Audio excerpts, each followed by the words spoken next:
hello, my beautiful, lovely, lovely souls. I am so honored, so excited to be back here again, sharing this space with you and just passing along some messages that I've really been getting downloaded with over the past few days.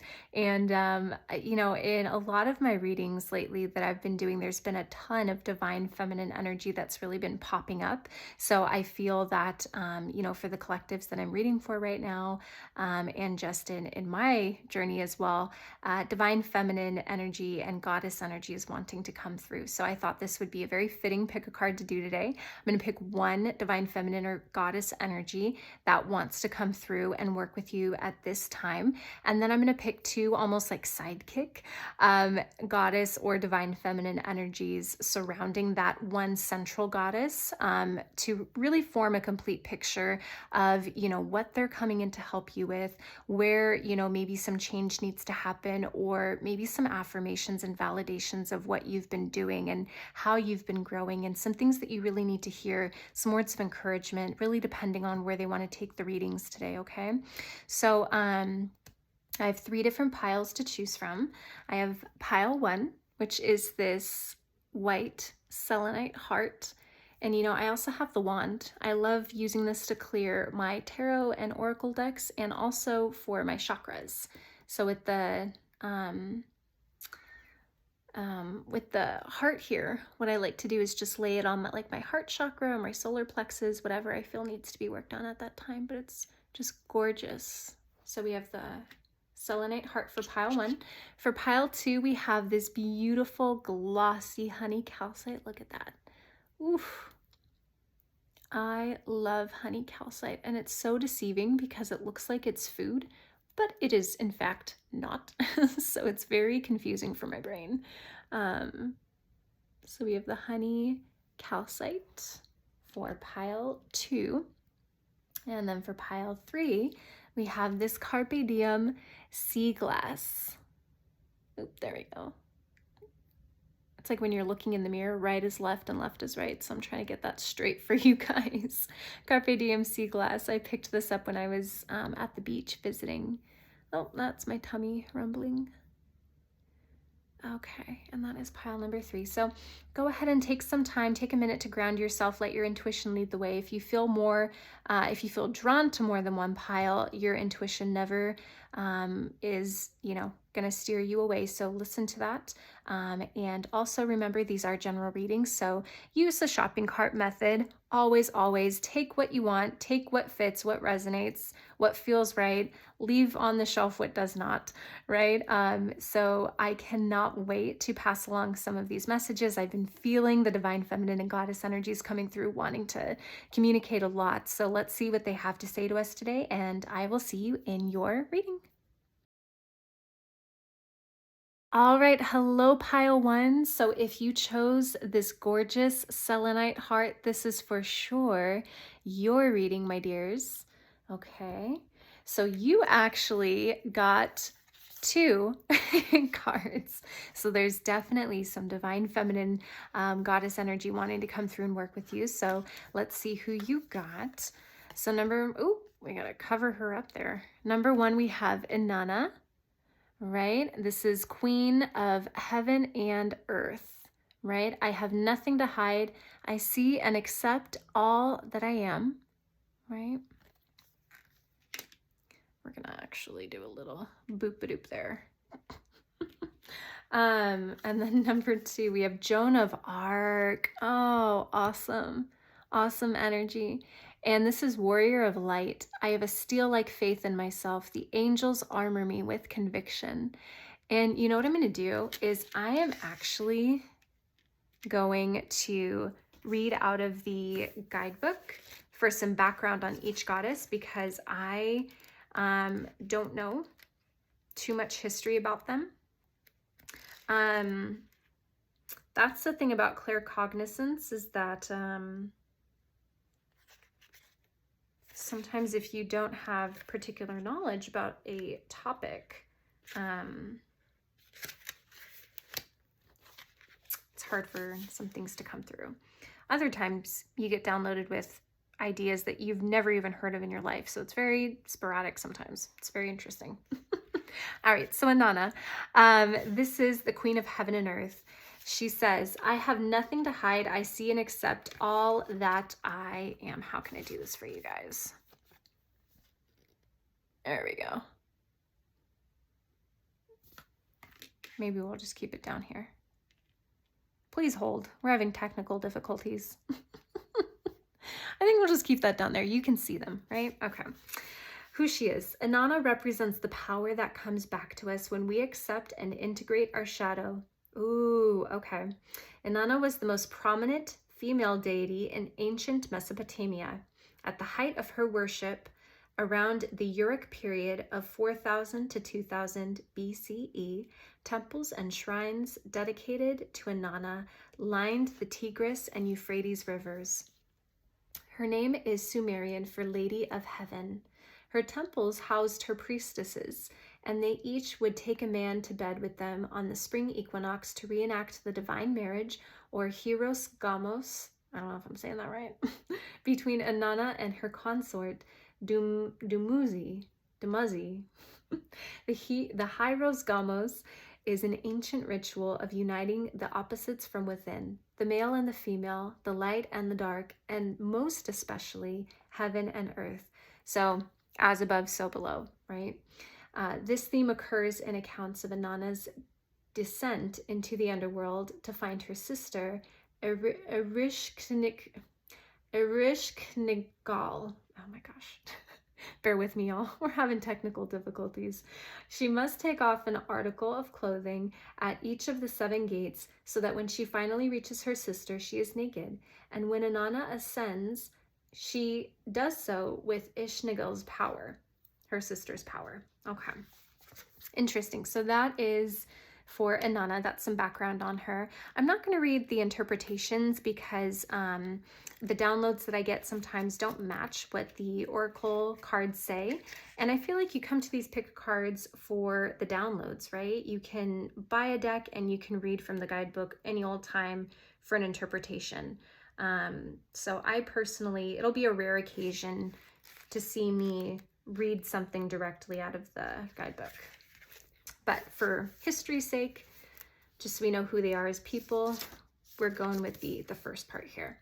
So Joan of Arc, who she is.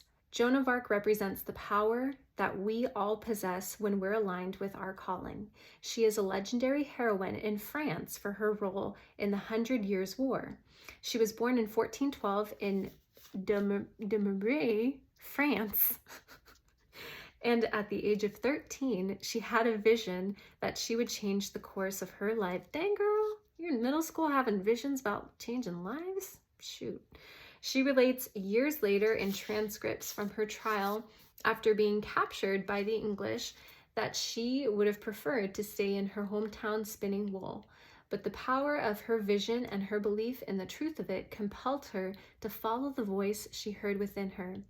The vision was of the Archangel Michael, oof, love him, accompanied by many angels. I work with Archangel Michael a lot. I did an angel reading recently, and he did not pop up in the angel reading that I did, which I was very surprised about. But by the way, if you want to see an angel reading, I just dropped it recently, so you can go check that out on my channel as well. So anyway, she saw a vision with Archangel Michael accompanied by many angels. She said, I saw them with my bodily eyes, as well as I am seeing you. And when they left, I wept. The Archangel Michael told her that she was meant to drive out the English from France. Dressed in men's armor, Joan of Arc led several campaigns against the English and became a symbol of hope. The power of her conviction that she was acting on God's behalf shifted the tenor of the war in France's favor. There we go. She was captured May of 1430 and taken to Rouen, which was then under English rule. A hearsay trial led by Bishop Cachan charged her with the repeat offense of cross-dressing. She was condemned and sentenced to death May of 1431. 25 years later, her mother, Isabelle Romee, among others, demanded a retrial. 115 witnesses were called to testify on Joan's defense. She was declared innocent in 1456. So that was 15 years after her death. Wow. No, 31, 41, 51, 24 years after her death. Math is tough. 24 years, that's a long time. And Pope Benedict, the XV Roman numeral, canonized her in May of 1920. Wow. Oh my gosh. Oh my goodness. Okay. So, wow, let me just sit with this energy for a second. We have an ancient Mesopotamian goddess, ruler of heaven and earth, and we also have the warrior of light here coming together. Powerhouse. That's the immediate thing that I just heard is powerhouse. Your guys' souls are like books. They're like blank sheets of paper, and you are creators. You fill them with learning. You love learning new things. You love being able to apply yourself to different areas. You love science. Some of you may really be drawn to the more technical aspects of learning, like science and engineering and architecture and things like that. Others of you are more drawn towards the musical aspect, the creative aspect, drawing, hands-on things like DIY projects or arts and crafts and things like that. You just have a natural knack for learning and for hands-on activities and doing those kinds of things. That's the first thing that I'm hearing here. But this energy, wow. Okay. I'm just sitting in it for a second. Don't mind me. I want to make sure that I'm doing this justice because these two energies are coming through strong. I'm feeling a lot of energy in my throat chakra. So I did an angel reading, and one of those piles was actually on the throat chakra. So if this reading resonates, definitely check out that angel reading. One of those piles is definitely going to resonate with you for sure. But I'm feeling a lot of energy right now in my throat chakra. I'm feeling tinglings at the top of my head, so my crown chakra, and that would make sense too. You see the up here, the crown of her head, and then Joan as well. She has the same thing going on, the top of her head. Very connected to the divine here. Yeah. I'm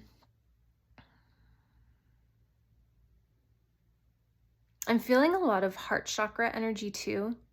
A little bit of solar plexus, not too much, but a lot of throat, crown, and heart chakra energy here. So the first thing really that this is really to set the reading off. This is to set the kind of the tone of what we're going to get into, and we're going to pull some tarot to kind of go further.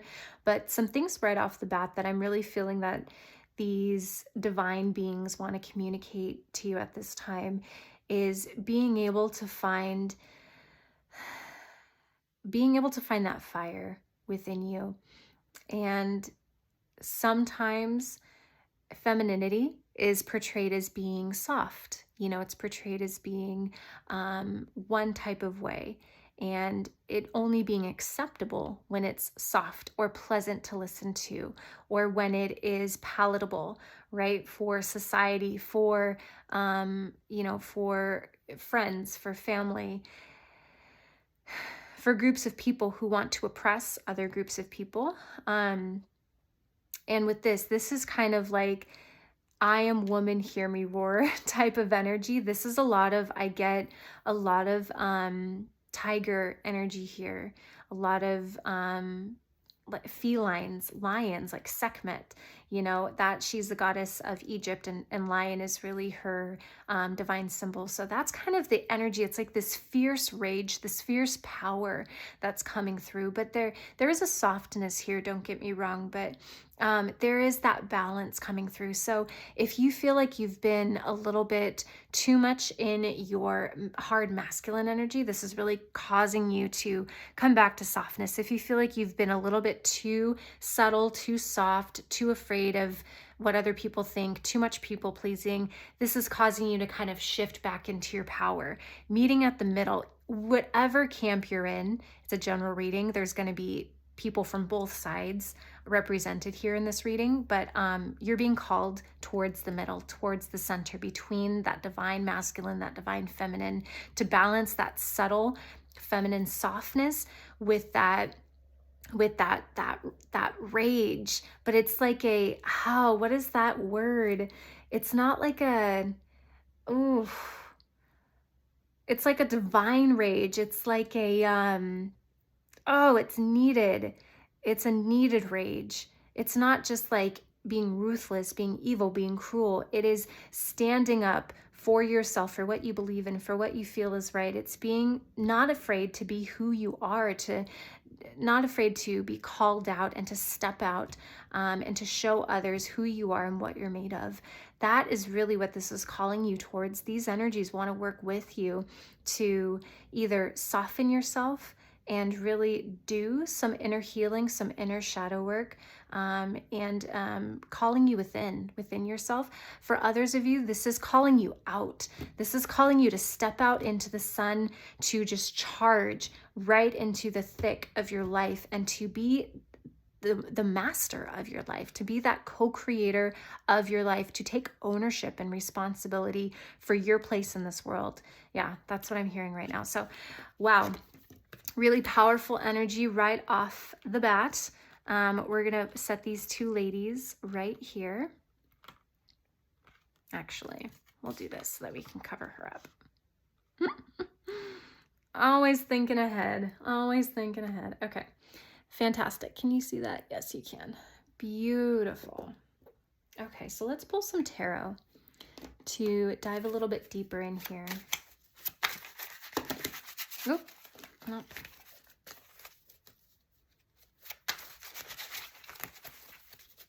Alrighty. Okay, Inanna, Joan of Arc. What messages do you have for my pile ones? What messages do you have for my pile ones? What messages do you have for my pile ones? Thank you. All right, so straight off, we have the Knight of Swords. Okay. And it's fitting that I'm using this tarot deck today because this is a tarot deck based off of fairy tales and deities from around the world. So this fits right in with our theme today. We also have the Ace of Cups. Wow. Okay. Yeah. Yeah, okay, I'm gonna pull more. I'm already getting, oof. Okay, this is so exciting. I'm so excited for you guys. All right, let's get some more to get the full picture here, and then we'll sort it all out. Wow. Let's see. Oh, thank you. Yeah. Y'all, look at that. Justice. That is beautiful. Okay. Yeah. Amazing. Spirit is so good. All these synchronicities. Oof. Okay. All right. Inanna and Joan of Arc. Messages for pile one, please. Too many. Inanna and Joan of Arc. Messages for pile one, please. Messages for... Thank you. Taking them all? Yes. Okay. Alrighty. So we have the moon. Yep. There we go. The moon. Beautiful artwork in these cards as well.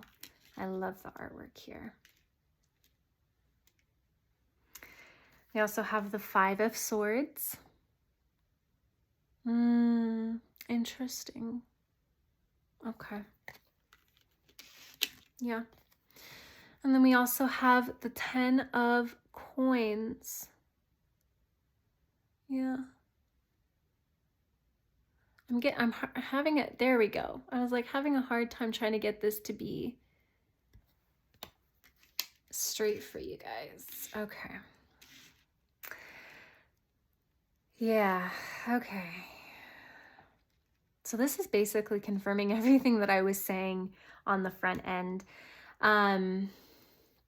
With the Knight of Swords here, this is really showing that this is you charging into battle, charging and taking ownership for your life, you know, being center stage, not being afraid to go after what is yours and what is rightfully yours. With this justice here, you have a divine mission here in this earth, and these beings, these light beings, Joan of Arc and Nana, this divine feminine energy wants to help you accomplish what it is that you're meant to do here. But there's some things that you don't see, this moon energy. I'm also getting a lot of shadow work with this energy too. So again, two camps, right? Either you're too much in your subtle, soft, feminine energy, and you're being called towards more of the masculine, taking ownership, charge, action energy. And then you also could be more of that masculine energy, that go, go, go type of energy. And this is calling you more to go within, towards things that may be hidden. And with the moon being a symbol of divine feminine energy, this is that opposite, right? So either way, whatever camp you're coming from, you're being called to meet in the middle here. But this, to me, the moon is showing there's a lot of shadow work that you may need to do.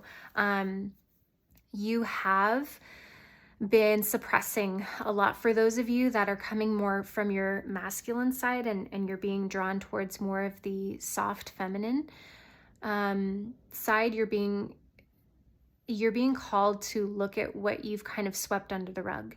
What I'm seeing is someone like, putting something in a drawer, but the drawer is now overflowing, and there's only so many times that you can suppress your emotions before they just come bubbling up to the surface. And that's when those random outbursts happen, at the most like random moments of like, wow, why did I just start crying there for no reason? It's because you are being called to really do some inner work and to honor those emotions that are coming up, and to be able to sit with them. And I know it's uncomfortable to be able to sit with fear, to be able to sit with grief, to be able to sit with anger, loss, betrayal, whatever it is. It's going to be different from all of you. It's very difficult to really sit with those dense emotions, but this energy, these ladies here, Joan of Arc and Inanna, they're calling you to really sit with that, and they're there with you. They're there to support you, to really give you that space of safety so that you can feel supported enough to be able to go into those dark parts of yourself. And when I say dark, when I say shadow, it doesn't mean that it's bad, right? There's no good, there's no bad, there's no right, there's no wrong. That's duality thinking. That's polarity of the third dimension, right? Which has no place for the fifth dimension that we're ascending towards at this moment. But really what I'm seeing with that is, when I say dark, when I say shadow, it's not to say that it's bad. It's not to say that it is something that should be suppressed or that we should pretend it's not there. As a matter of fact, it's something that we should look at. It's something that we should treat with compassion and kindness, because, those dark parts of us, those shadow aspects of ourselves are there to teach us. So being able to sit in that safety, sacred space, with these energies, with your spirit guides, with your angels, whoever you work with typically, but being able to sit in that sacred space and really go into these uncomfortable emotions and sit with them, you'll be surprised how quickly you alchemize them and you transform them, to where you can think back to those situations or emotions that used to trigger you, and you can look at it with an objective eye and not be emotionally in that space anymore, not be emotionally overwhelmed by those things, right? But that only comes when you sit with those, right? When you do that shadow work, journal about it, meditate about it, cry about it, scream about it, whatever it takes to be able to process those emotions. Very, very important. That was a big message that came through. That's for someone for sure. But with the Ace of Cups, you are definitely meant to be abundant. And these energies, Joan of Arc and Nana, they want to help you get your justice. They want to help you win. And that is what you're headed towards, is a lot of big possibilities, is what I just heard. A lot of big possibilities are waiting for you, and a lot of abundance with this Ace of Cups especially. So again, that could be financial, that could be in relationships, take that how it resonates. But With the Five of Swords here, yeah, I'm really being shown that for some of you, there has been a lot of hurt in your past, and there have been a lot of people that have betrayed you. Betrayal is a big one that's coming through for me. Another one that's coming through is abandonment for some of you. So betrayal and abandonment are two big ones that need to be processed, right? And someone has hurt you here, but okay. So something that the divine feminine energy wants to help you with is getting out of a victim mindset. So when we think of, yeah, I just got a lot of chills. So the thing with having a victim mindset is when we think that we're at the mercy of other people, or when we're triggered by other people, or when we give our power away to other people, that is us giving up our own sense of self for the perspective of another person, for their projection onto us. We're yielding towards their projection onto us, which is, normal, I would say. We've all been there for sure, 100%. But what this is really calling you towards is to get out of that victim mentality and to really take ownership for your own light, because you have a huge light. I see that here. There is so much light in these cards that I'm seeing, and you for sure are a strong, powerful soul, and other people have maybe tried to take you down. They've tried to dull that sparkle, dull that shine for whatever reason, right? Because you don't fit in, because, they were selfish, right? Or because they didn't take responsibility for something. And in the end, it hurt you. And it's very, very painful is what I see here. But what these energies, the divine feminine energies, are calling you towards is to be able to take your power back, to be able to take ownership of your own emotions, and to realize that you're not at the mercy of other people.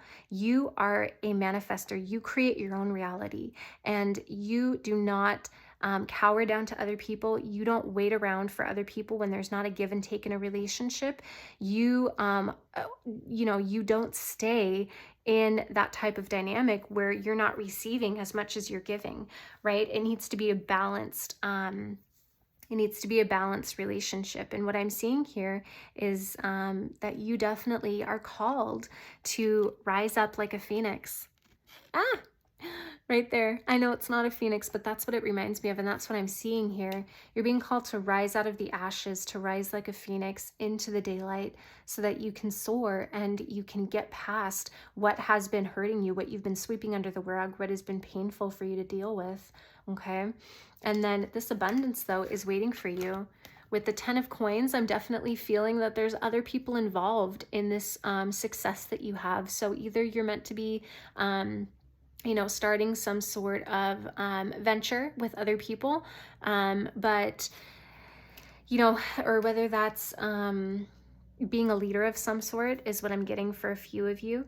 Whatever the case is, you're definitely meant to have your justice. What is yours is being called back to you, right? But that only comes when we do our shadow work. That only comes when we step out and are not afraid to be seen, right? The work needs to be done first. That bridge, that bridge needs to take us from one side to the other side. That's so funny. I just saw that as I was saying it. Right? And so that needs to be present in order to carry us from one paradigm to another paradigm. Okay. Well, it's definitely something I am getting. And let's go ahead and get some healing cards. Anana and Joan of Arc, what messages do you have for my pile ones, please? What messages do you have for my pile ones? I'm really trying to not make these readings as long. Cut down a little, thank you. Interesting. Explore your ancestry. I will get the hang of this. I guarantee you. There we go. Explore your ancestry. Beautiful. I love the artwork on these cards. Yeah, so really what I'm getting here, and do you see how there's like this, it's almost like this ribbon coming out of her hands? What I'm getting with this is that there's a lot of ancestral karma that you are unwinding. Yeah. with the clock gears up here, you're unwinding a lot of ancestral karma. You're processing a lot of it. And it's painful. It's uncomfortable. It's definitely not something that is easy. I'm also seeing a lot of ribbons around her legs, and there's a lot of ropes on her body and on her calves, her legs. That was weird word, on her calves. But something is restraining you, something from your past, something in your family lineage. So, you know, maybe there is an element of, yeah, maybe there's an element of really not being able to see past your own hurt, your own pain, your own triggers.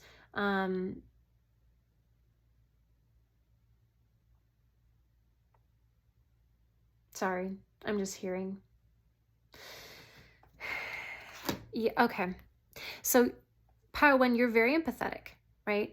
So what that means is you easily will take on other people's energies that are not necessarily your own. So what I'm getting here with this explorer ancestry, with this ancestral karma that I'm feeling is coming through, you're taking on energy that isn't even yours. You're taking on a poverty mindset that isn't even yours. You're taking on a lack mindset. You're taking on a fearful mindset, an anxious mindset, a depressed mindset that isn't even yours. It does not belong to your soul. Your soul is so strong and powerful, which is exactly that energy that I was, okay, it's all coming full circle. This energy that I was feeling, this big, strong energy in my throat chakra, my heart, my solar plexus, my crown, these are all very strong chakras to have a lot of energy in. And so you're very powerful. You know what you're doing. You have incarnated hundreds of times, thousands of times, I would venture to say. So you, being such a powerful soul, you offered to be able to process this ancestral karma. You offered to be able to process these old wounds that are playing out in your life, but in reality, they're just patterns that your ancestors have been playing out in past generations, but they were not able to complete the karmic cycles and properly heal them. And so what it is you are taking on that karma, acting as if it's your own, but you're just a character in a play, replaying the same situations that your ancestors have that just hasn't been healed yet. This is not yours, Pile One. That's what I'm feeling especially. So whatever you're in, if you need to soften your energy, or if you need to take on more of that action, divine action energy, that masculine energy, this is not your wound, okay? You are a soul that came down here, volunteered. It's a volunteer army, is what I just heard. You are part of a volunteer army of powerful souls that came down to transmute karma within families, right? So you are doing something that isn't even, you're taking on something that doesn't even belong to you. Do you know what I mean? Does that make sense? I hope that does. So, yeah, unlock your heart. I'm feeling a lot of heart chakra energy. Unlock your heart. And do you see again, there's a ton of ropes around her body. What a synchronicity. You have so many synchronicities in this reading. It's nuts. But she has a key that she's holding in her hand. She has a key. And they're facing each other. Do you see that? Both women are facing each other. You're on your way out of this. You are on your way out of this. You are transmuting this karma, and it may feel like you're stuck at the moment. It may feel like you are consumed by this abandonment, by this betrayal, by this loss, by this grief. But once you actually take some time to sit with yourself, or once you take this time to go out and proclaim who you are to the world, and show yourself and step outside of your comfort zone and get past those old belief systems, those old programmings, those old light codes that don't have a place in this plane anymore, in this world anymore for where we're headed, you are going to shine. You're like a bright star, like a bright star just shining away through the galaxy is what I'm seeing. Ooh, thank you. And then we also have, examine your integrity. So what I'm getting with this is how a lot of people have taken advantage of you. Is it's almost like they see themselves as the puppeteer pulling the strings, taking advantage of you because you are a being of such light. Yeah, you may be from the angelic realm as well. You guys are such light souls, but very powerful at the same time. But they've taken advantage of that light, and they've pulled the strings and known that you are such a giving, such a compassionate soul, and they have used that against you. And they've really tried to manipulate you, is what I'm seeing here. And that's really what's caused a lot of this pain, a lot of this hurt, right? But Joan of Arc and Inanna, they're coming through to want to help you transmute that. They want to help you get past that pain, that hurt, because you are meant to, your calling is so much bigger than you can even realize. I hope you take that away from this reading. If nothing else, your calling, who you're coming into, is a sense of mastery. You are meant for, yeah, assimilate life experience. Look at, yes, exactly. What have I been saying? Oh my gosh. And do you see that too? The horse, and we have another horse as well. Yes, you need to be able to process, to alchemize these experiences, because you're taking on energy that is not yours, pile one. You need to be able to assimilate the life experiences, to be able to not take them on, but to process them, right? So that it moves through you and doesn't stay stuck in your energetic and light body, okay? Because what that's doing right now is it's causing some blockages. I'm feeling a lot of overthinking here. I'm feeling a lot of fear here. I'm feeling a lot of tightness, like I can't let go, I can't loosen my grip type of tightness here. And you're being called to soften, to release, to let go, okay? So that you can properly transmute that once and for all. And I didn't get the bottom of the deck energy earlier. Yeah, Six of Cups. Yeah, we have the Crow here as well, which talks about very psychic energy. So you guys are definitely, again, you're meant for abundance that I see here with all these beautiful flowers. But there's a community that you guys are building, and especially here with the 10 of Coins, there's for sure some sort of community that you are building, and you're meant to start something. You're meant to plant higher frequency light codes into this plane, into this world. And I don't know what that is. It's going to be different for each of you, but you are creative souls. You love learning. That's what I said at the very beginning of this reading. You love learning. You love being able to apply yourself to learn different things and to be very creative, or you're more logic based, right? But either way, that's what sets your soul on fire. You have such a passion for that, and you're being called to be a student of your spiritual health right now. Yeah, how interesting. Yeah, so you're being called to be a student of your spiritual health. Okay, so that requires a lot of honesty. Yeah, a lot of honesty with yourself, a lot of grace with yourself, a lot of compassion and kindness with yourself, okay? That's really what's needed here, pile one. So we're going to end getting a third goddess or divine feminine energy. So Joan of Arc and Inanna, what other goddess wants to work most with pile one at this time, please? Break up some of the energy here. Oh, did I bump you guys? I bumped you. Oop. Yeah, I have a ring light now, as you can tell from the cards. So you know that I'm a professional now. That's what that means. Oh my gosh, you guys, what did I say with the felines? I was feeling a lot of tiger, lion energy. Segment is what I said, but Thelica, I don't like mispronouncing names, but she, the prophetess of true power, is coming towards you guys, and she's wanting to work with you. I call my power back from all times and all places. I am my own. So yeah, to me, what this is saying is this is calling you to maybe do some soul retrieval. Look up soul retrieval, shamanic journeying, because that is a very powerful way to be able to call back any sense of power that you've given away in other lifetimes and other times and spaces back to yourself, okay? That's going to be critical for you guys already. But with this, I'm really getting that you're meant to step into this fiery passion inside of you. You're meant to call back your power. You're meant to step into your own. You're meant to be your own boss, right? So some of you could be called into entrepreneurship as well. But Thelica, Joan of Arc, Inanna, they all want to help you really come back to yourself, really not be a shell of who you once were anymore under all of this hurt and pain that you're just playing out, right? That other past generations in your lineage have not been able to fully process.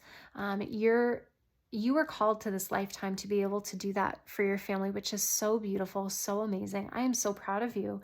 And it's tough work. I'm not, going to sugarcoat it. It's a hard assignment that you have signed up for, but I know that you are able to do this. You're up to the task. You can transmute this energy very powerfully once you actually take the time to stop, to slow down, and figure out what you need, to take a barometer of where you're at and what exactly is needed for you, okay? So we have these beautiful women coming through here wanting to work with you. I do hope that this reading has helped a little bit. Go ahead and like and subscribe if you already haven't to see more videos like this. And I love you so much, and I will see you in the next reading. Hey guys, so I realized I did not actually, I did not read Thecla to you guys, so I'm actually going to take a second and do that just in case you want a little bit of background on her, because her story is super powerful. So she is the prophetess of true power. I call my power back from all times and all places. I am my own. Thecla represents the ability to call back all of our power. The Acts of Paul and Thecla dates back to the 2nd century, though some scholars believe its Greek composition could come from as early as 70 CE. It relates to a young woman's call to a life of teaching and healing in the Christ movement in Asia Minor, current-day Turkey. Thecla, at age 17, overhears Paul teaching about Christ. She stays rooted in her place at her window for 3 days so she won't miss a word. Her mother had arranged for her to be married, so when Thecla feels called to begin her own ministry, she is sentenced to burn for refusing to be a bride. Just as the flames are surrounding her, though, she makes the sign of the cross, and a huge storm puts out the fire. She finds Paul, cuts her hair short, and tells him, "Only give me the seal of Christ and no trial will touch me." He suggests that she isn't ready for baptism yet. Shortly after, a president of the Council of Syria tries to take Thecla in the streets to be his bride. She tears off his cloak and takes the crown from his head and publicly shames him for trying to take her without consent. She is then sentenced to death by wild beasts. In the arena, all the women protest judgment of Thecla, proclaiming her innocence. A huge lioness enters the arena, approaches her, and then licks her feet and bows before her. Then she enters the pool in the arena that is filled with wild sea lions. The women fear she will be killed, but she declares, "In the name of Jesus Christ, I baptize myself."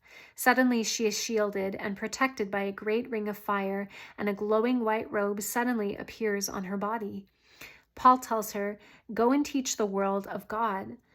It is recorded in the Acts of Paul and Thecla that she lived until 90 and enlightened many. Her ministry proves the existence of female authority in the early Christian church.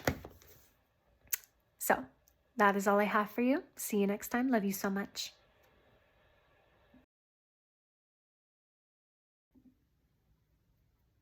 All right, hello to everyone who chose pile 2, this beautiful honey calcite. This is going to be your reading today. So let's go ahead and see who you got. Okay. So we have Amaterasu. I really don't like mispronouncing people's names. But that is the goddess name if you want to look her up. She is the goddess of light. We are all sacred mirrors reflecting back the same light. And I usually don't do this, reading from the guidebook directly. But I don't really know who she is, and so I would like some background on her.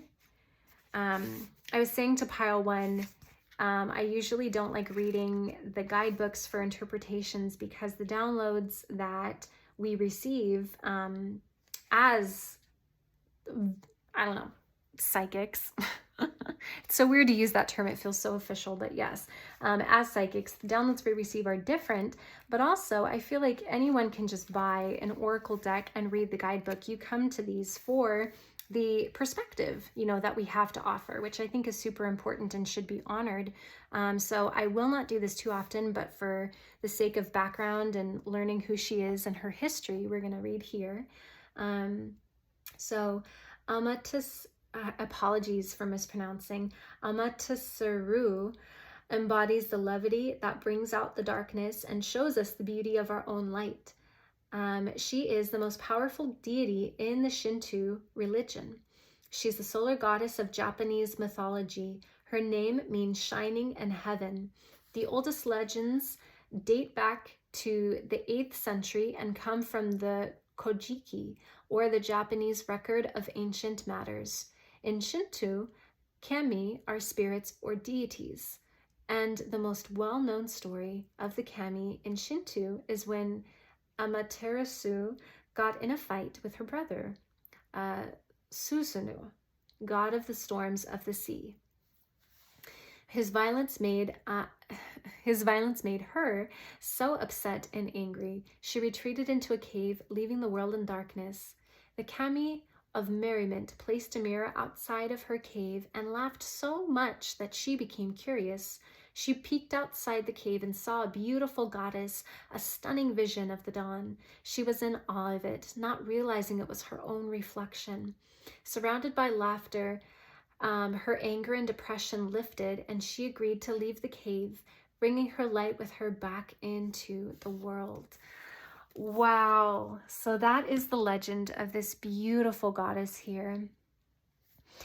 And, you know, what I'm really getting right off the bat here,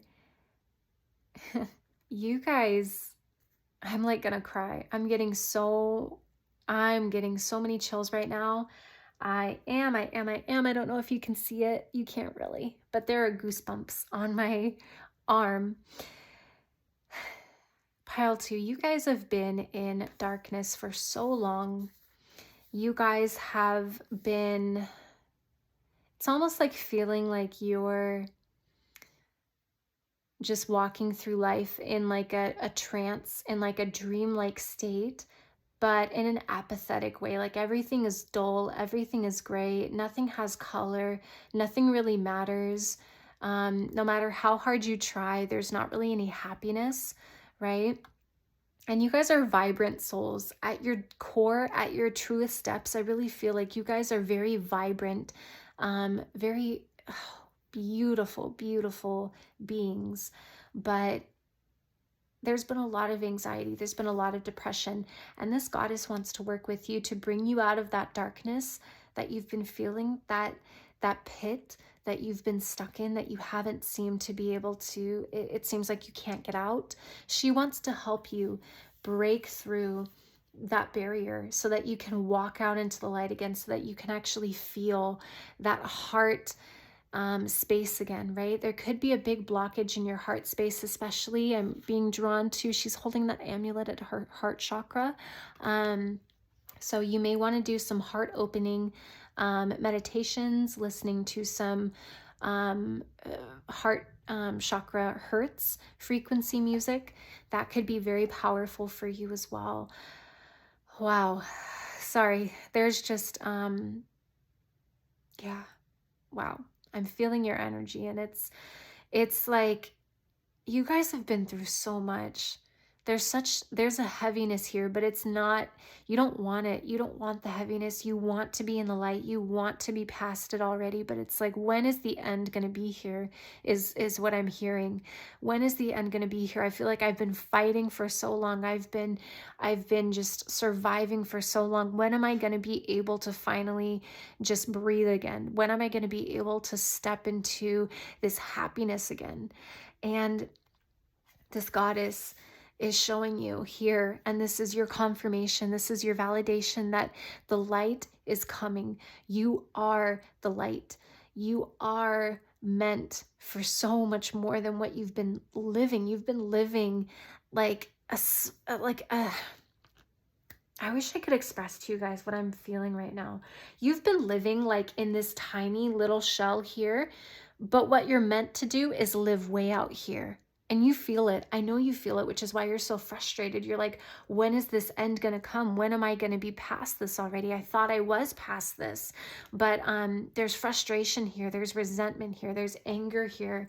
But what I'm being called to tell you is that this goddess here, of Japanese mythology, I don't want to mispronounce her name again, but she's coming through, and it's almost like I'm seeing someone lift someone else up, fireman style, you know, with you in her arms, just like this. And it's like she's taking you from one end to the other end, and she is supporting you through it. She's carrying you to the finish line is what I'm seeing, because it's almost like you've collapsed. There's like no more energy left. There's like, you're feeling like there's no more of me left to give. I don't know what else to do. And it's like you've collapsed there, and she's coming up and grabbing you in her arms, and she's taking you to the finish line. Beautiful. Oh my gosh. Okay. I don't want to get too far into it, because with this energy, I get down some rabbit holes sometimes, and I start going in. So let's go ahead and get some tarot here. But pile 2, again, you guys are such beautiful souls. You're meant to live for so much more. Yeah, that song Meant to Live by Switchfoot. I don't know why, but that's coming through. We were meant to live for so much more. Have we lost ourselves? That was terrible, but yes, you know what I mean. Somewhere we live inside. Somewhere we live inside. Yeah, it's like you're there. You're inside of your own soul, but it's like, I can't get out. I don't know how to get out of this. Yeah. But 10 of coins. Look at that. This is abundance waiting for you. That is your abundance coming. Okay. Goddess of Light, what other messages do you have for pile 2, please? What other messages do you have for pile 2? What other messages do you have for pile 2, please? Thank you. Yeah, Queen of Wands, this is big creator energy. You guys are meant to craft your life. You're meant to get out of this. You are meant to go past this. Oh my gosh. Yeah. Goddess of Light, what other messages do you have for my pile 2s here? What other messages, please, do you have for my pile 2s? Goddess of Light, what other messages do you have for my pile 2s here? Let's see. Oh, taking that? Yes, okay. Oh, 2 of Cups. Love. Love pile 2. Love. And I love that the 2 of Cups came out for pile 2. Oh my gosh. Yes. There is a divine connection in the works for you. And you know what? Maybe that divine connection is a big part of your coming out of this darkness, of this cave. Maybe that divine connection is going to be something that is the bridge. Yeah. What did I just say? Is the bridge leading you from that darkness? Knight of Wands. There we go. Not to say that you should be codependent. You should definitely be good on your own and not need other people for a sense of safety and security and okayness and happiness. But I am seeing that there is a divine love connection that is meant to help you out of your shell a little bit, help you out of this space that you've been in, of despair quite frequently, quite frankly. Hello. Oh my gosh. But what I'm also being called to is, do you see this volcano here in the background as well? That is the fire that you've been going through. And that's something that I'm hearing is, you know, there is the divine fire that is applied to metals, and it's this like purification process where you take one metal one material, you put it through the fire, and then it like takes away all the impurities. It like burns them all away until you're left with this like gleaming, beautifully bright, shining piece of you, of gold, right? Of gold. Look at that. Look at that gold chalice. That is what you're being purified and made into. Yeah. And do you see the wings on her? They're made of fire. Wow. Okay. Yeah. Or at least, I don't know if they're meant to be fire, but that's what Spirit's presenting it to me as. So a lot of fire energy here, but you're transforming and transmuting. Yeah, the Tower. Oof, you guys have been through it. What did I just say? You guys have been feeling a lot of depression, a lot. That's exactly what I'm getting. Wow. And look at, we have the clouds coming through here twice. There's this season that is coming to an end here. This season that feels almost unbearable for you guys. This season of like, when is this going to be done? When am I going to be through this? It's coming to an end, pile 2. And you for sure are beautiful, beautiful souls. You have been through it. 4 of Cups. Yeah, look at that. So it's almost like, and what they're showing me, what they're drawing me towards is all of this bird energy, lots of peacock energy here as well. Being able to, yeah, step out from the shadows, coming into the bright daylight, and like, you know how peacocks do the like the fanning of their feathers? This is what you're going to be doing. You're going to be fanning all of those beautiful feathers for the world to see, and they're going to marvel at your gorgeous colors. And you know what's funny? Something that I'm getting for a few of you is that other people are going to look at you and they're going to be like, wow, so-and-so has it made. Wow, things come so easily to so-and-so. They're so lucky. They're so successful. They're so kind. They're so like amazing. Gosh, like everything is just so easy for this person. But what they don't see is all the behind the scenes. What they don't see is all of that work that you have been doing, all of that energy that you've been transmuting and alchemizing, all of those impurities that have been literally burning away at your energy body, to be able to leave you with pure, crystal clear, bright light that is left, that then shines out into the world, right? The goddess of light, that light shining through to everybody else. What they don't see is that unpretty process of getting all of that grit and crap out of the way.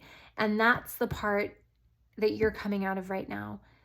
That part of being burned and it hurting so much. It is for a divine purpose and a divine cause. It's meant to make you better. It's meant to make you happier on the other side, because you won't have a lot of triggers and hangups and hurts and bad habits by actually working through this energy and doing the work to transmute it. But God, does it hurt like in the meantime, you know what I mean? So I definitely see that, and I acknowledge that, and I honor that pain, but it is almost over. That is definitely what I'm getting here from Spirit. Yeah, and at the bottom of the deck, we have 3 of Cups. There's a celebration coming here for you, pile 2. This is beautiful. There is a huge celebration coming for you, and you guys are meant to receive every little bit of it. Every little bit of it. What else?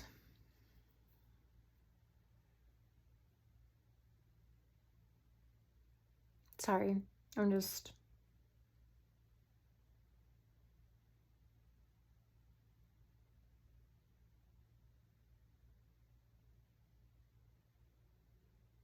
Yeah.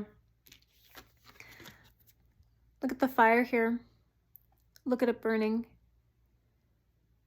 And the people falling away. There's been a lot of people that have had to fall out of your life, and that's been very painful for you. There's been a lot of relationships, friendships, family members even, that you've had to step away from, or they have stepped out of your life for whatever reason.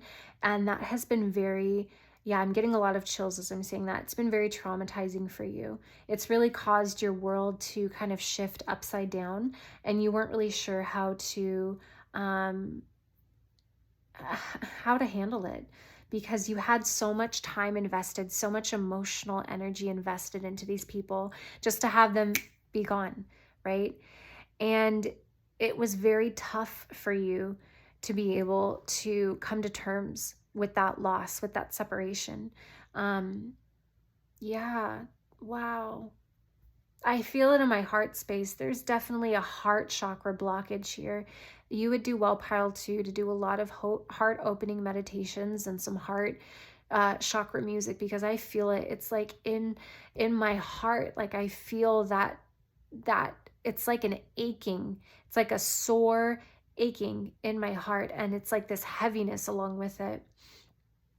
But even though you've had so much that you've had to overcome, and let me first tell you that you are such brave souls for doing what you've been doing. You are so beautiful getting to be able to come through all of this, and you're now going to come out the other side and live to tell the tale, right? But there's going to be such a depth to you, pile two, such a richness, such a beauty that you can't manufacture. It's not artificial. You can't just instantly get character like that type of character, that type of integrity, that type of richness of depth that people see when they look at you and think, wow, everything comes so easy to them, or they're such, kind, compassionate people, or wow, they're so amazing. What is it about them that makes them that way? It's all of this hard work that they don't see that makes you that way, pile two. It's all of this work that you've been doing, that you've been fighting through. You guys are such fighters. You guys are warriors. Just riding off into battle, you're like, I'll be danged if this is gonna overtake me. I am freaking gonna win. And you inside, it's like I see this old master energy that I see here. You guys are very old souls. You guys have done this before. Does it make it any easier each incarnation that you go through? Not necessarily, but you learn how to develop skills and tools energetically and spiritually that can help you move through these processes of transmutation and alchemization faster, I will say. But with you guys are very old souls. I'm seeing old, like Buddhist monks here. You could have had past lives as monks. This isn't a past life reading, but I'm for sure getting that energy here. Definitely. You guys have been, rulers in past lives as well, but even beyond that, you're spiritual royalty. And I would say, what is that saying? The size of the warrior is whatever. I can't remember the saying, but basically, like the biggest and baddest and most capable warriors are given the hardest assignments, right? And so this is a hard freaking assignment, but you, I'm shown, are just going through it, and it may feel like you're not doing enough. It may feel like you're stuck. It may feel like, when is this going to end? I have no strength left. I have nothing left within me. I can't go any further. You see weakness, but your spirit guides, your spirit team, this goddess of light, sees such a warrior of strength in you, sees so much courage in you, sees so much, I don't know what the word is, like moxie, you know what I mean? Like you just have that grit, you have that grind, you have that inner strength within you that no one can dull, no one can take away. Even though they may have tried, you cannot be beaten down, pile two. It is not within your soul to go through with just laying down and calling it quits. Like that's not a part of you. That's not a part of who you are. And I can see that so clearly here. And it is so beautiful. But let's go ahead and get some healing cards. Oh, thank you. Yeah. Relieve anxiety. You guys have been dealing with a lot of anxiety lately. And yeah, I'm being called especially towards the different faces that you see here. There's like 3 different sides of her. You could feel like you have to put on one face, at work, one face in front of your family, one face in front of your friends. And then when you're by yourself, that's when you can really let everything go bare, where you can just be yourself. But I'm being shown here especially that you feel really uptight a lot of the time when you're going about your day, and you always feel this sense of like, I should be doing something else, I should be doing this, or I'm not doing enough, or you can't fully relax. And then when you're actually in motion and in action, it's like you're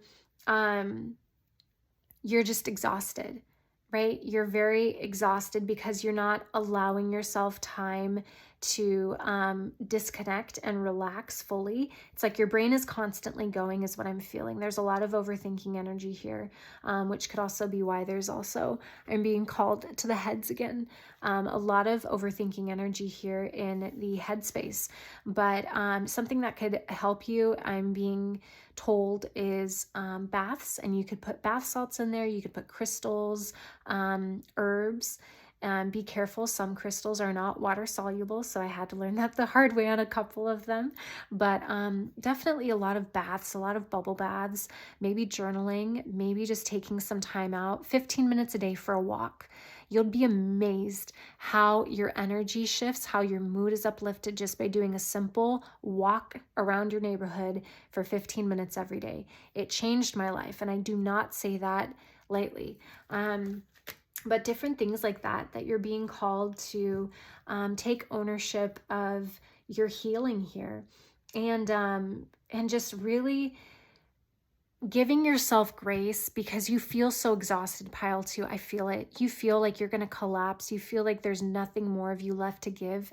And I hear that. I really do. I've been there.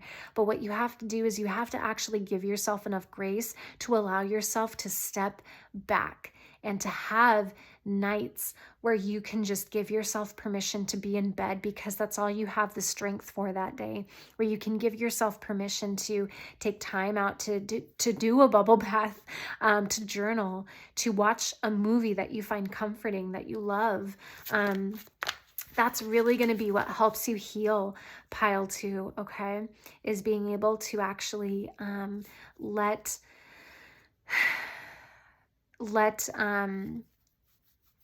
that healing energy in, let that comfort in, okay?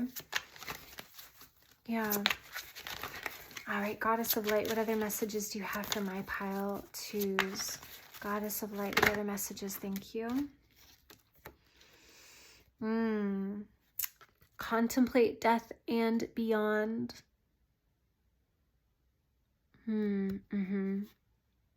Again, a lot of headspace being called here, a lot of overthinking energy. You guys also do have very active third eye centers, is what I'm being shown there as well. So you have a lot of intuitive abilities, is what I'm hearing. If you don't know that, or if you haven't tapped into that already, which I feel some of you have not, definitely do a lot of meditations surrounding that, because this intuition is also what may help you. Actually, yeah, your intuition is going to be a big key for helping you out of this darkness that you've been feeling. And do you see? I didn't even mean that, but yeah, a big key, literally. And look at that. You have the key. Do you see? There's this big thing around his head. There's a lock down here, but he holds the key. You hold the key to your own victory, pile 2. You hold the key. You have the power. You just don't see it, okay?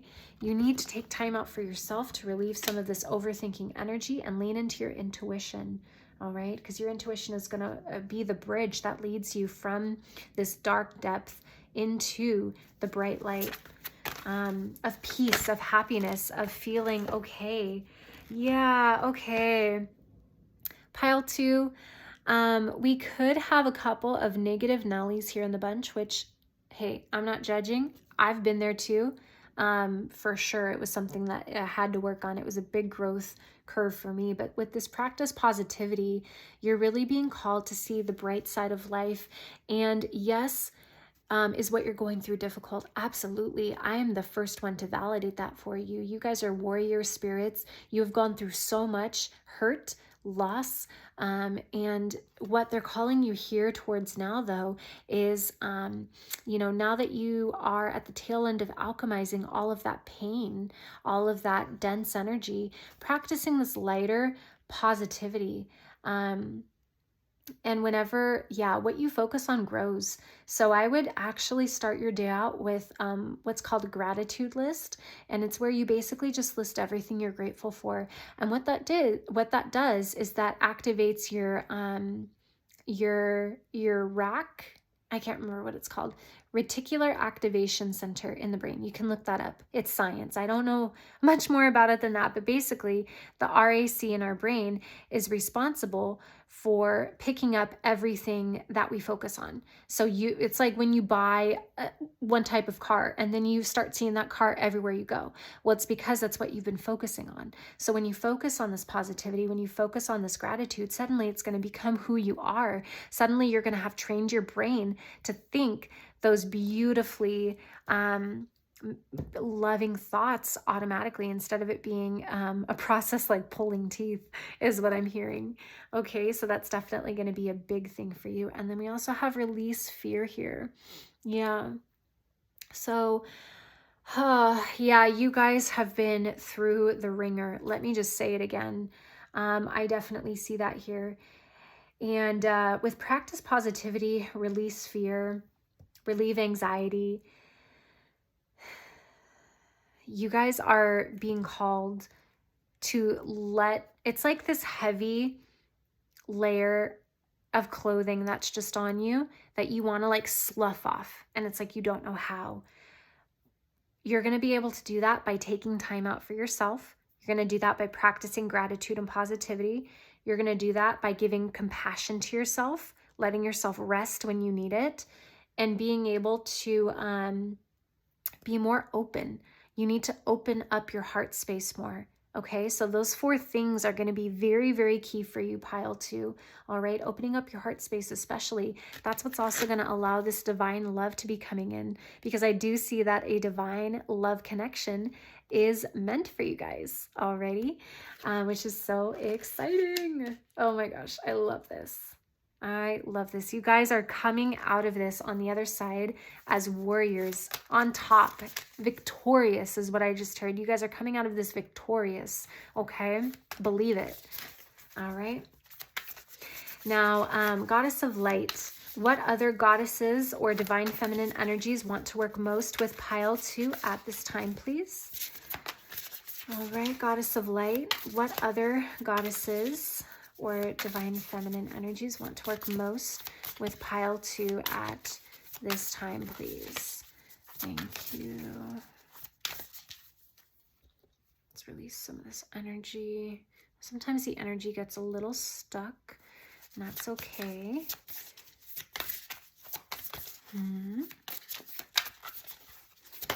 Thank you. There we go. Works like a charm every time. All right. Again, I don't like mispronouncing names, but we have this god wanting to come through. Lady of the Lotus Born. Embodiment is the deepest bliss. My body was made for enlightenment. Oh, that's beautiful. Oh my gosh, yeah. You're being called to embody this bliss. Oh, I'm so excited for you guys. This is amazing. Okay, we're going to read about her first off so that we get some background. 121.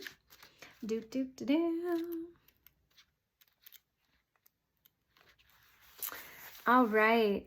Who she is. So she represents a deep wisdom that has been much misunderstood. She is the ultimate spiritual wisdom that the human body is all that is needed for enlightenment. She was born a princess in Tibet in 777 CE, and according to the legends, she was born in the same way as the Buddha. A mantra resounded, and her mother gave birth painlessly. Her name means Wisdom Lake Queen because at the moment of her birth, a nearby lake doubled in size, symbolizing her tremendous wisdom, her waters of enlightenment. From a young age, she only wanted to practice the Dharma instead of getting married. But the emperor of Tibet gave her to someone, a man's name that I can't pronounce, who traveled to Tibet from India to spread the Buddha's teachings. He became her main consort and husband, and together they founded their own lineages of Buddhist teachings. She spent many years isolated in meditation and accomplished several cycles of tantric spiritual practices. She received esoteric initiations and became known as a fully enlightened Buddha in the form of an ordinary woman. She is also considered to be an incarnation of that. Okay, I don't know if you can see that.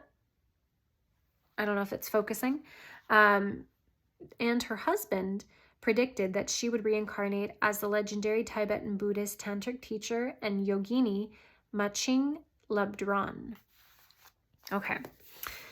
Beautiful. Yes. Okay. Lotus flowers. That's also what I'm being called here too as well. So we have Lady of the Lotus Born, and then we have the lotus flowers. Tons of synchronicities here. But what I'm being shown with this is that the lotus flower is known for actually growing out of the mud. The lotus flower is a pure white flower that grows out of the mud, and it emerges from the muddy waters completely untarnished. It's completely the way it is, white, and it doesn't have any of the impurities on it. So again, what did I say earlier? It's like this furnace that's cleaning you of all of your impurities so that you're left this shining, gleaming, gold, pure, beautiful being of light that shines, that truly shines, okay? And then other people are going to be like, wow, they're so incredible. Like, that must have just come so easy to them. No, no, no, no, no, honey. No, it did not. Okay? No, it did not. All right.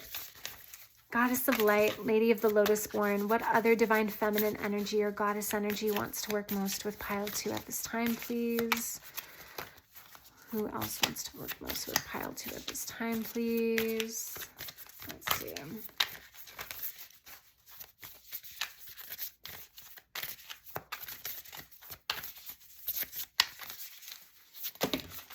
Thank you. Okay. So we have Saint Bridget, Our Lady of Exalted Light. I give endlessly because the light is without end. My soul is all I need. And do you see this all here too? We have the Goddess of Light. We have the Lady of the Lotus Born, which has beautiful light in the background. And then we have Saint Bridget, who is also Our Lady of Exalted Light. Okay, so tons of light coming through for you guys. If that isn't a triple confirmation that you guys are coming out of this dark period of your life, and I just had to show you too, the bottom of the deck is Bridget. So it's so funny that we have Saint Bridget here, number 1, but we also have Goddess Bridget, the goddess of the eternal flame. So pile 2, you guys are definitely on your way out of this dark period that you've been in. Triple confirmation here. Your spirit guides want you to know, okay? We're going to read a little bit of background on Saint Bridget.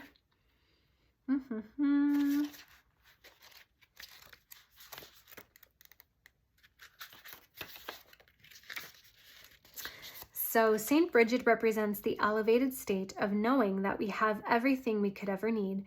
Bridget was born in Ireland in 453, the daughter of an enslaved Pict woman named Broca. Bridget's name comes from the Celtic briganti, meaning high or exalted. It is said that the moment the king witnessed Bridget's generosity, he knew that she was holy and set her free. Bridget shares the name of the Celtic goddess Bridget, which we just saw, and took on many of the same attributes. St. Bridget's feast day is on Imbolc, the first day of February, which is also the day that the goddess Bridget is honored. Around 480, St. Bridget founded a monastery at Kildare on the site of a shrine to the goddess Bridget. There were priestesses who tended to the goddess's eternal flame and received spiritual instruction in honoring the goddess. St. Bridget is credited with organizing a communal and consecrated form of religious life for women on that same sacred ground. Tradition says that St. Bridget died on Imbolc in 525. She had a female companion named Dar Ludoc, who became her successor as the abbess of Kildare. Dar Ludoc also died on Imbolc a year later, which St. Bridget had predicted. The abbey at Kildare that St. Bridget founded became a center of religion and learning and developed into a cathedral city. It remains famous and revered today. Yes. Ooh, pile 2. If this isn't confirmation that you are coming out of this space of despair and you are merging into the light, shining, gleaming, beautiful. I don't know what else you could have gotten from this reading besides that. So practice those 4 things that I mentioned earlier, but Saint Bridget, the Lady of the Lotus born, and the Goddess of Light here are all coming through to want to work with you, to help you through this last little leg of your journey, carrying you, acting as a bridge, taking you from where you're at now out into the bright light, okay? So that you can truly know peace, happiness, centeredness, okay? All right. Pile 2, that's all I have for you. It's been an absolute honor to share this space with you. Like and subscribe to see more videos like this. And I love you so much. And I will see you in the next reading.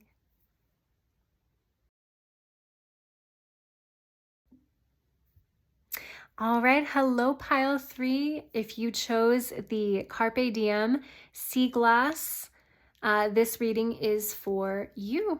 Okay. So for your pile, see, so you got Queen Esther, the morning star, if you can see that there. My ego is in service of my soul, and I trust my soul's divine timing. Okay, so let's go ahead and read the book. I was telling piles 1 and 2, just for some background and history on these goddesses. I typically don't read from the oracle books because I feel like anyone can buy a deck and read from the guidebook, but you come here for our perspective and our downloads as intuitives, right? So I definitely want to honor that. But in this instance, we're going to read a bit of background on Queen Esther and who she is. Esther represents the powerful combination of feminine intuition and divine timing. Esther was a Hebrew orphan born with the name Hadassah, raised by her cousin Mordecai. Oh my gosh, I don't like mispronouncing names, I'm sorry. She lived with the Jewish community in exile in Persia during the 5th century BCE. Mordecai became aware of a plot against the Jewish people created by the king's chief minister, Haman. Using her brilliance and her intuition, Esther came up with a plan to save her cousin and her people. Her beauty had caught the attention of the king, so when his current wife, Vashti, refused to come to him when he called, Esther seized the moment and the king chose her to be his wife. Then Esther didn't wait for the king to call her. She prepared a large banquet and then called for him. Once he was fully in love with her, she revealed that she was a Jew and that Haman had plotted to kill her people. The book of Esther in the Tanakh, or the Hebrew scriptures, is known as the scroll, or the Megillah, and it is read twice out loud, once in the morning and once in the evening, during the festival of Purim, to celebrate the memory of Esther's brave actions. Her name is derived from the word meaning bright star or morning and evening star. This is the name she grew into when she courageously trusted her intuition and used its divine timing to save herself and her people.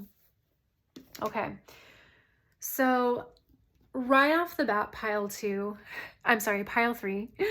it's so fitting and synchronistic that you chose the Carpe Diem sea glass, and yet you have a goddess coming through here wanting to teach you patience and using your intuition to wait for divine timing. So right off the bat here, something that I'm really getting is that you guys are pushers. You like to be in action. You like to constantly be productive and be doing things, which I commend you. And I totally think that there's definitely a time and a place for that. But Queen Esther is really coming through here to tell you that something that you've been working to manifest. Yeah, this is what I'm feeling for you guys. You guys have been pushing. You guys have been working tirelessly to make something happen. It's like, what is that movie called? I've never even watched it, but I know this scene because of references. But it's from like the 50s.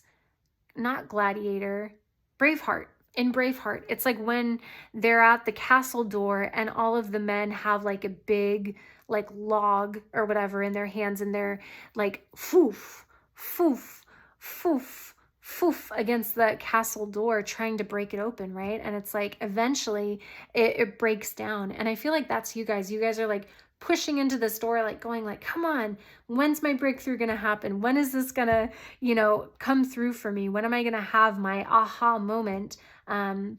When am I going to break free of this and come into, what I want, what I'm trying to manifest? And so that's definitely the energy that I'm getting from you guys. But Esther is coming through saying patience, which I know is not something that everyone wants to hear, especially when we want to manifest something and make it happen right now, right? But she is teaching you divine timing. She's teaching you patience. And the thing about divine timing is that a lot of times we don't like to hear that phrase thrown around, but divine timing works in our favor all the time. Every single time. There's never an instance where divine timing does not work out in our greatest favor, because those are the situations where we look back and we're like, wow, I'm so glad that I didn't get X, Y, and Z at this time, because if I had, this would have happened. But instead, I had to wait a little bit for it, or I had a little obstacle, or I had a little detour that I had to take before I could get to what it is that I wanted. But because it came to me in divine timing, the way that it ended up happening, it came to me bigger and better than I could have ever imagined. And that's what this goddess is trying to teach you. What you're trying to manifest, what you want to happen, is going to come to you bigger and better that you could have bigger and better than you could have ever imagined. But it requires trust. You have to trust in divine timing, right? Yes. Sorry, there's a notification. There we go. Okay. All right. Yeah. And I'm being pulled to the star as well. So this reminds me of like the Peter Pan, follow the North Star, 30 seconds and follow it all the way till morning, or I don't know what it is, but that Peter Pan thing of like following the North Star and getting to Neverland. It's like your North Star is your intuition. You have a very active crown chakra that I'm seeing here, especially, but you have a heightened degree level of intuition here that you definitely need to utilize, because that's going to help you when you have to make gut decisions or gut calls. If you're starting a business, or if you're trying to manifest a relationship, or whatever the case is. In any of those situations, you're going to have to make gut calls. You're going to have to actually use your inner compass, your inner guidance, to be able to navigate through and say, is this the right decision? Is this really where I should be going down? You have that inner guidance within you. I'm seeing that very clearly here. But what Queen Esther is coming through to teach you is you need to fully embrace that patience. Oh man, this is going to be a favorite reading for some of you. I can already tell. But no, I say it with complete compassion, because I nudged you guys. We're good. I for sure have been there, like 100%. I can't stand here all high and mighty and say like, I've never had to deal with this. Like, no, I for sure have been here. It's hard to trust in divine timing. It's hard to be told like there's no timeline. It's really just up to your own soul's growth and fate, and the unfolding of the divine. Like, who wants to hear that, right? But patience is needed here. And a lot of time when we're impatient, there's this lack mentality that comes with it. It's like this scarcity mentality of like, oh, there's not enough. Like, if I don't get it now, then it's never going to happen, or it's not going to happen as good as I want it to, or it's going to be not as fulfilling if I have to wait for this, or I could miss out on it altogether. That's all scarcity mentality. That's all lack mentality, which has no place in the higher realms. So if the higher realms are trying to seed those light codes into the earth right now, which is us going from the third dimension to the fifth dimension, right? So if we're trying to seed the higher realms into this earthly plane, then we have to understand that having impatience, having a lack of trust, pushing against that energy, forcing it is not going to make it happen any faster. And it's lies that we're listening to of ourselves. We need to tell ourselves how to think here, especially too, is what I'm getting. So you need to tell yourself that you have more than enough time. You trust yourself completely. You're always where you're meant to be. You're always exactly in the right place at the right time. And your life is unfolding in a beautiful manner, all exactly the way it's supposed to. Tell yourself these affirmations, pile 3, because it's really going to help you be able to let go and have that patience and divine timing, to trust a little bit more, not be pushing against this energy so much, because when you push against the energy, it almost repels exactly what you're wanting to manifest into your life. But when you let go a little bit and you go with the flow, yeah, it's almost like a river that I'm being shown. You need to go with the flow down the river, and you need to trust, patience, patience, patience. That's what I'm being shown. Oh my gosh. Spirit's funny. But yes, once you actually release and you allow yourself to fall into that space of trusting, you will be amazed at how quickly your manifestation comes in. But that's the trick, is you have to 100% be in that place of being okay, getting your manifestation, waiting for whatever it is you're waiting for, whenever it's meant to happen. It can't be this like resentment in the back of your mind or in still a part of your heart of like, okay, I'll say that I'm being patient. I'll say that I'll wait for whatever will come my way when it's meant to. But in the back of my mind, or kind of in the background here, I'm still kind of like wanting it to happen, pushing. Like, no, that's not how this is going to work. Okay. You need to fully emulate that heart posture. I don't even know what that means, but that's what I just heard. You need to emulate that heart posture of patience. So yeah, it's like you need to fully embody that in your heart, that patience, that trust in the universe, because the universe has your back. The universe wants to see you win, and the universe wants what's best for you. So if the universe is having you wait because of divine timing, it's because there's something bigger or better, or there is another version. It's almost like it's like your manifestation is, you're having to wait because it's being upgraded, right? And if you got it right now, it's like, yeah, it would be like fine, it would be okay, but maybe it would disappoint, versus letting everything unfold when it's supposed to. And then it's like, oh my gosh, that was incredible. Like, that was better than even my wildest imagination. Like, that's what Spirit's showing me. That's what Queen Esther is trying to get you to see. Okay. Oh, we have some on the floor again. Oh, okay. Here we go. Oh my gosh. Alrighty. So we have, what do we have? Yes. So we have 6 of Cups. Look at that. Yeah, you guys, crown, chakra. The crow is very much with psychic intuitive abilities. Pile 2 had this card as well. But yeah, you guys are very intuitive. So listen to your heart. Listen to that compass. Yeah, and then we have this abundance energy. I'm going to actually lay them all out so I get the full picture here. We also have strength in reverse. Yeah, you guys have been pushing. You guys are like, this is going to happen, dang it. If over my dead body, sort of a thing. Maybe not that intense, but yeah, there's been a lot of like internal, struggle here, I'll just say. So Queen Esther, what? Thank you. Am I taking all these? Okay. All right. And then we have the Devil. Alrighty. It's also interesting to be, I'm using my tarot deck of fairy tales and deities from around the world.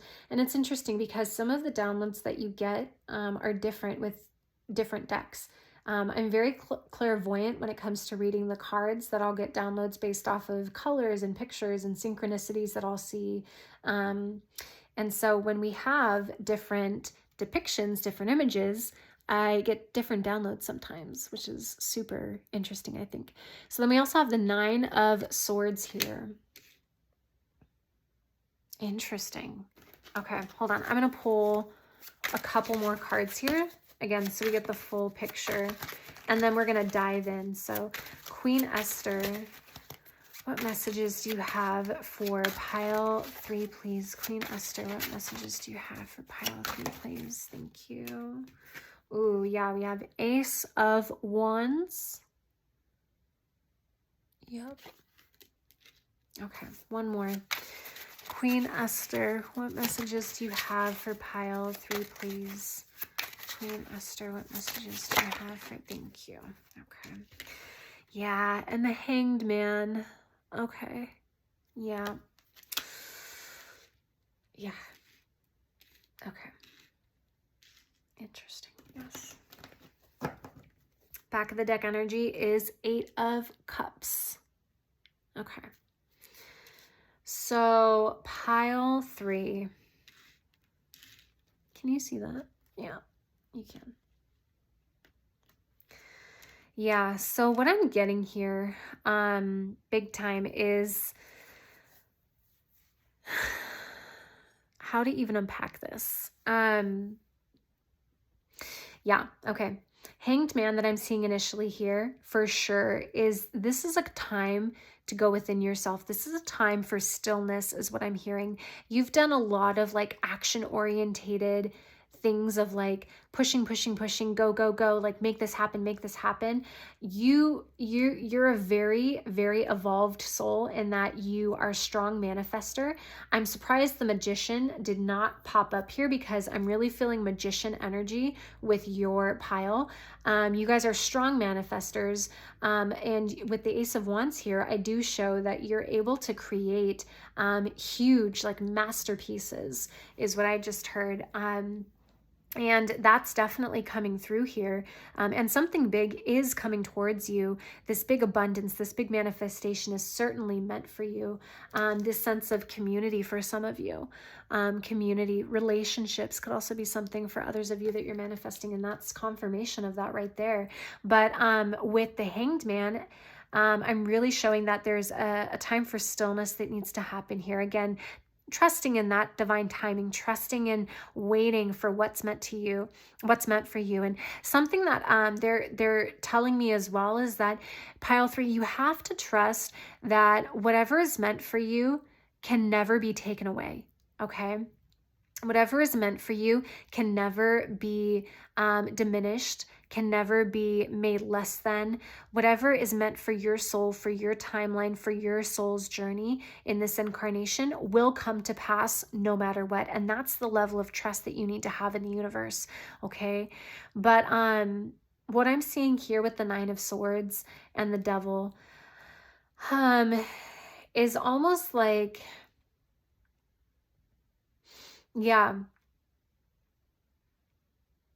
Yeah, with the 9 of Swords especially, there's a lot of grief here. It's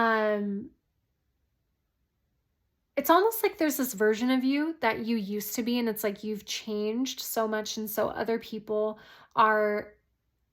Yeah, with this Devil energy coming through in the fire, especially, I'm seeing a lot of fire. It's like Magician energy, alchemist energy. You guys have like changed and transmuted yourselves into these... You know what? There could be another pile in here for you as well. I'll just say that.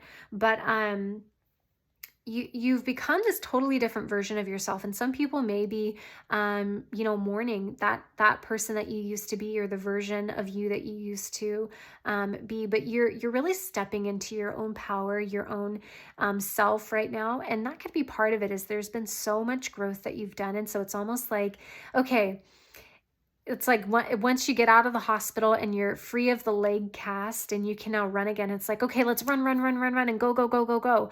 But it's almost like Spirit, Queen Esther is coming behind you saying like, hold your horses a little bit. Like, let's go ahead and like, let's sit down here. Let's sit in the park. Let's do a little meditation. Let's sit still. And for you, you're so frustrated because you're like, if we're sticking with this like leg cast analogy, which is not the best, but we're gonna go with it.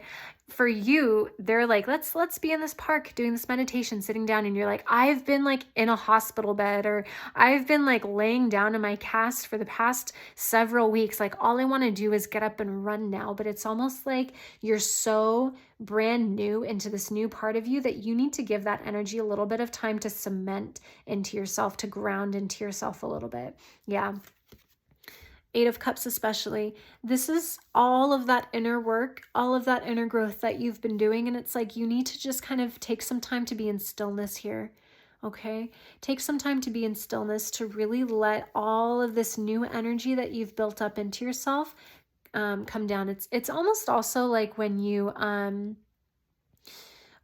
a burn and it freshly heals, but the skin is still pink and it's still raw and tender.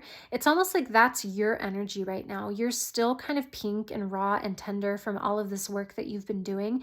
And she's really coming through to tell you, hey, you got to take a little bit of time, have some patience right now, really create some stillness. It's like a mirror, right is left and left is right. Really take some time to create this stillness within yourself, within your heart space, especially also. Actually, no, this is solar plexus energy.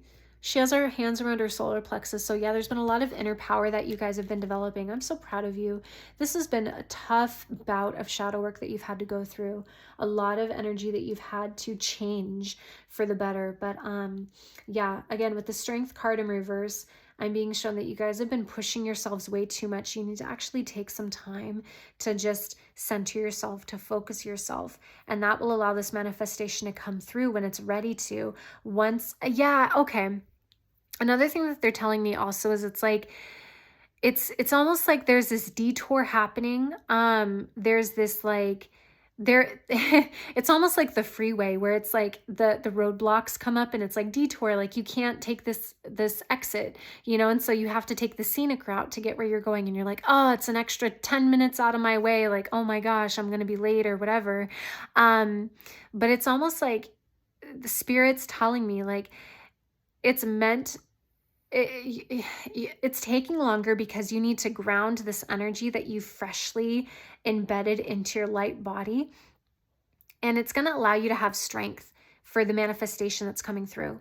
It's like if that manifestation were to happen now, it's almost like your energy, it wouldn't be as good, or you wouldn't know how to fully deal with it in all of its aspects for whatever reason. And take it how it resonates. It's different for all of you, whether it's relationship, financial abundance, whether it's spiritual abilities, whatever it is that you're trying to manifest right now.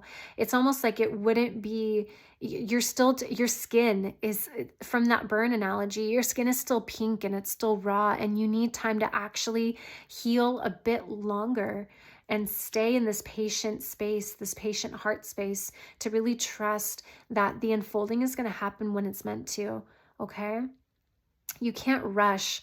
I heard masterpieces again, but yeah, you can't rush those types of masterpieces. They're one of a kind. It's like bespoke unto you. You know what I mean? Like that is your creation. Right? And it's one of a kind. It's unique. It's only yours. But it needs to happen when it's meant to, so that it can be in the best, so that you can be in the best possible state to receive it, which is super important, to be able to handle it. But also so that it's, period, like it's best experience for you, right? That it can possibly be. So that's awesome. I love this energy. Oh my goodness. This is amazing. Oh man, thank you for allowing me to share your energy. This is awesome. You guys, am I intuitive? Am I psychic? Are these readings accurate or what? What do we have here? Ground yourself. Yes, what did I just say? What I was hearing from spirit is it's like this energy is so fresh that it's like it needs to cement, it needs to ground itself inside of you, so that you can be able to receive. And do you see that big bird right there? It's like that is you, right? It's like you're in this nest right now, and it's like you're almost getting ready to fly, but it's like not quite yet. We just got a little bit more to go through before it's like, wah, set free, you know? I love that. Love the synchronicity there. Okay.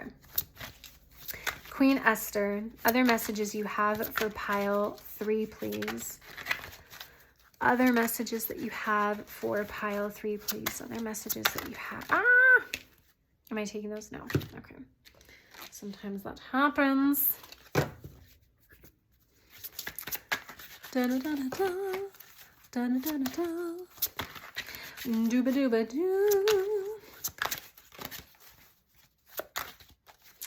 You could also work well with water, is what I'm hearing. I'm seeing a lot of water in, am I taking this? Yes. Okay. I'm seeing a lot of water in these cards. I'm sorry. Not water, air energy. Water, yes, I'm seeing some water, but air. Yeah, a lot of air energy here. Scratch that. So, you could have a lot of air in your chart, or you could just work very well with the air elements. There's a lot of birds in here too that I'm seeing as well. So you could have birds as a spirit animal. That's coming through for some of you. Take that how it resonates. We also have access, clear thinking. If you can see that, yeah. Access, clear thinking. And do you see how she has this like ball of yarn here?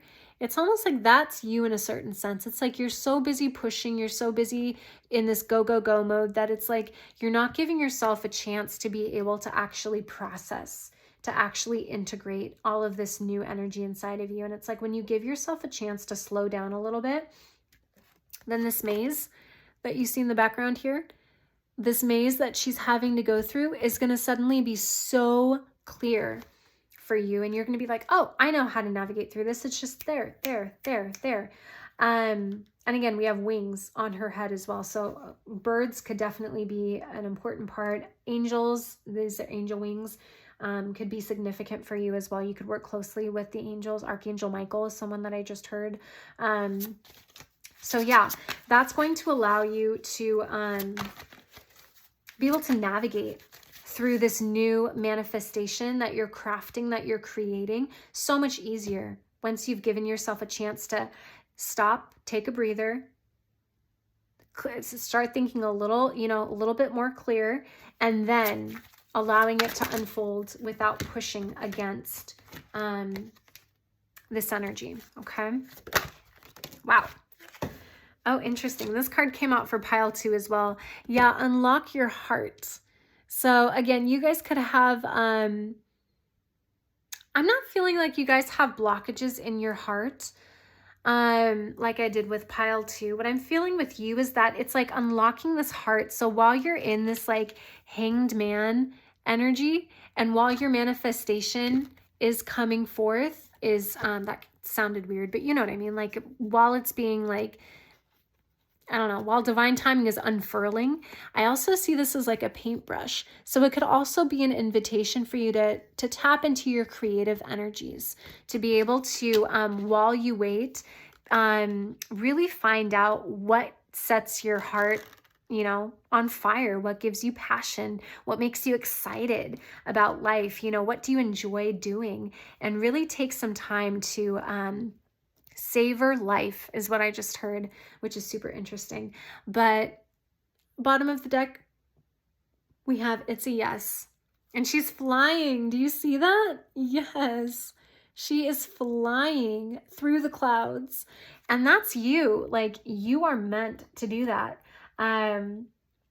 It's a yes in terms of your manifestation is coming for you, pile 3. What you want, your heart's desire, the universe, spirit, they want to give that to you. It wants to give that to you 100%. It loves you so much, right? But the victory is going to be that much sweeter when you allow this to happen. Also, like in cooking, when you don't allow meat or something to like marinate as long as it could, it's like marinating something for 15 minutes versus letting it marinate overnight. The quality of what you taste when you finish cooking what it is you're making is so much different, you know, and it's like the same thing here. The exact same thing. That is very interesting that I just got that. So we're going to pull a couple more goddess or divine feminine energies that really want to come through and work with you, pile 3. At this time, we're going to pull 2 more. So Queen Esther, what other, oh, your cards are like jumping all over the place. Yeah, pile 3, you guys are like, you guys need to take some time, breathe, slow down, do some things that you really enjoy, trust, yeah, all the things that I'm sure you're like, great, this is amazing. Not, but it's going to help you so much. All right, so as you know, I do not like mispronouncing names, so this is the goddess coming through to work with you, pile 3. She is the joy-permeated mother. I am my own guru. I know the self that never changes. That's beautiful. So let's go ahead and read about her.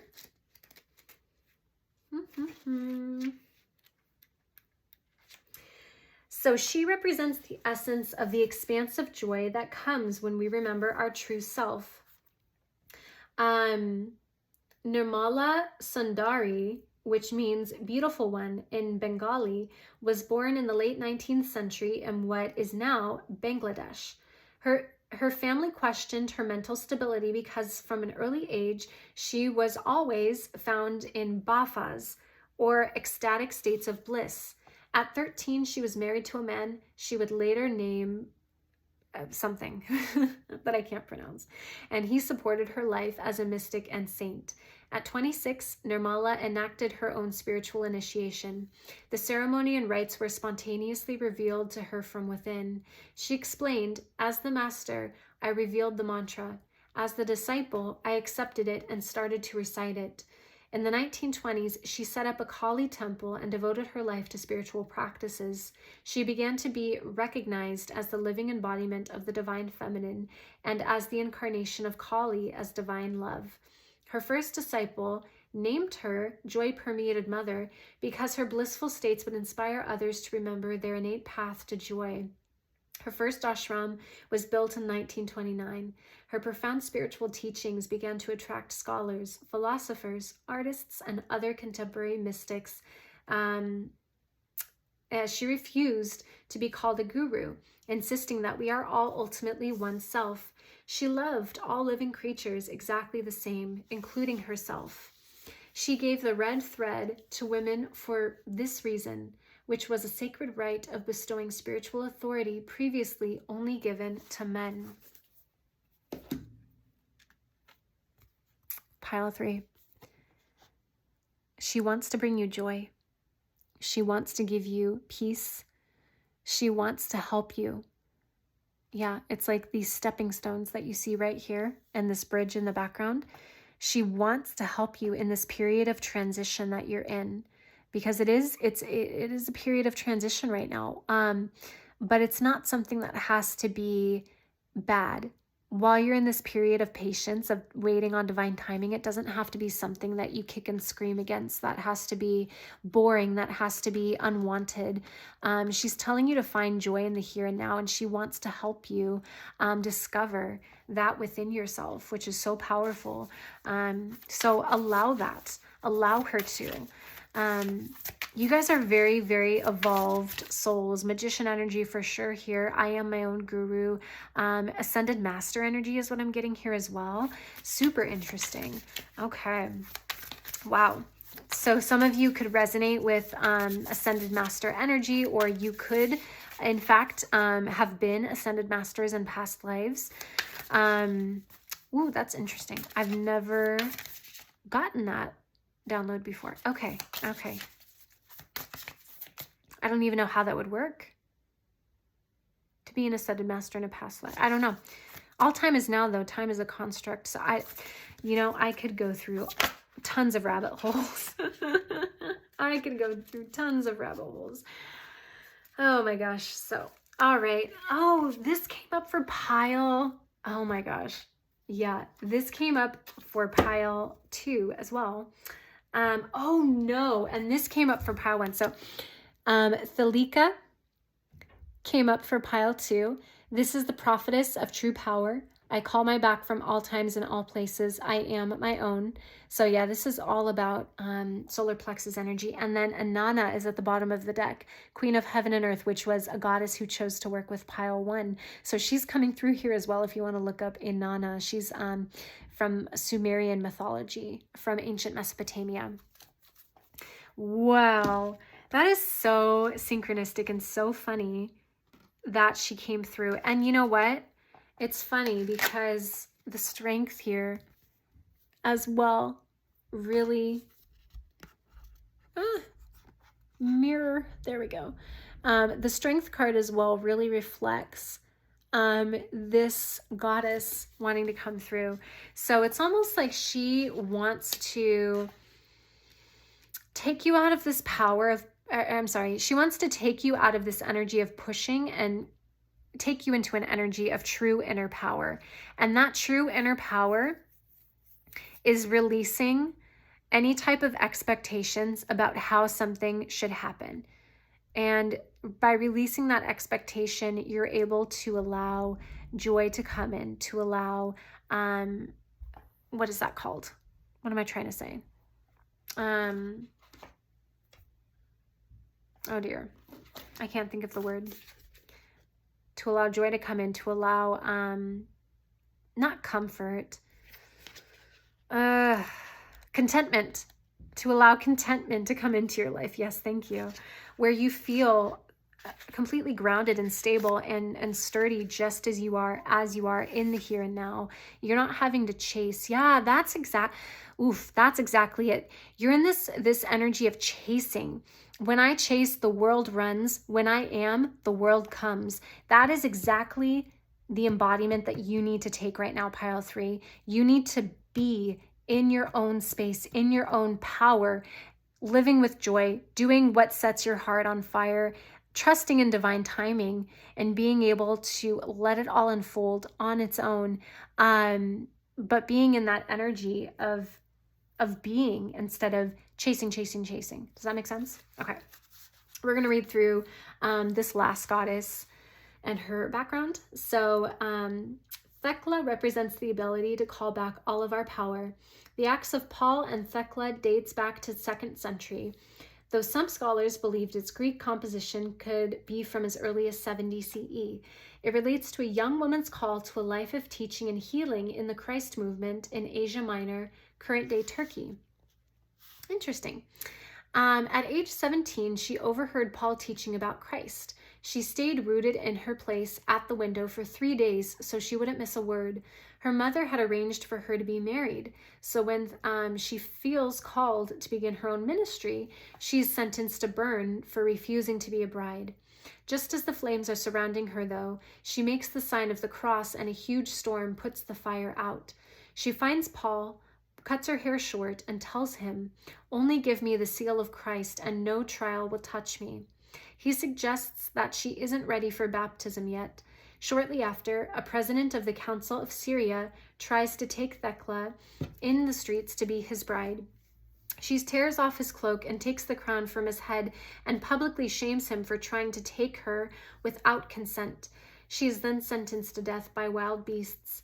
In the arena, all the women protest judgment of Thecla, proclaiming her innocence. A huge lioness enters the arena, approaches her, and then licks her feet and bows before her. She then enters the pool in the arena that is filled with wild sea lions. The women fear she will be killed, but she declares, "In the name of Jesus Christ, I baptize myself." Suddenly, she is shielded and protected by a great ring of fire, and a glowing white robe suddenly appears on her body. Paul tells her, "Go and teach the world of God." It is recorded in the Acts of Paul and Thecla that she lived until 90 and enlightened many. Her ministry proves the existence of female authority in the early Christian church. Wow. You guys are powerful souls. What did I say? Magician, manifestors, ascended master energy. Yeah, Christ consciousness for sure. intuition again is what I'm being shown here. You guys also could have a lot of healing abilities. I'm seeing this light in her hand. You could have prominent healing abilities as well. Maybe get into Reiki and try that. But pile 3, that is where I'm going to lead you. These beautiful women, this beautiful divine feminine energy wants to work with you, wants to help you trust, call yourself back to your own power, and just be, right? And have that joy as you are waiting for this divine timing to unfold, because what's waiting for you is huge. It is massive, and you deserve every single bit of it. So thank you so much, pile 3. Go ahead and like and subscribe to see more videos like this. Love you so much, and I will see you in the next reading.